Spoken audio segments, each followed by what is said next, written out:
तो जी हाँ, नमस्कार दोस्तों, आप लोग देख रहे हैं बीडी भोजपुरी। और आप सभी को बता दूं, भोजपुरी के सुपरस्टार थे साई लाल यादव जी का शूटिंग चालू हो गया है देवी गीत गाने का। जी हाँ, देवी गीत गाने आने वाले हैं और नवरात्रि के समय में भोजपुरी में हर समय के गाने आते रहते हैं। तो अब नवरात्रि आ रहा है, तो साई लाल यादव अपने नवरात्रि गाने के लिए तैयार हो रहे हैं। और देवी गीत का गाना आप सभी के बीच में बहुत जल्द देखने और सुनने को मिलने वाला है। तो आप लोग तैयार रहिए।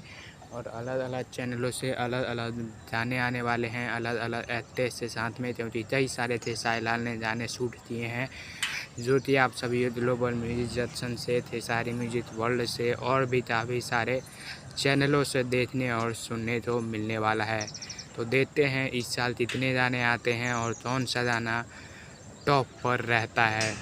तो देखते हैं। अब वो तो नवरात्रि में जो गाने ज़्यादा बजेंगे उसी पर डिपेंड करेगा कि किस हीरो का कौन सा गाना ज़्यादा बजा है।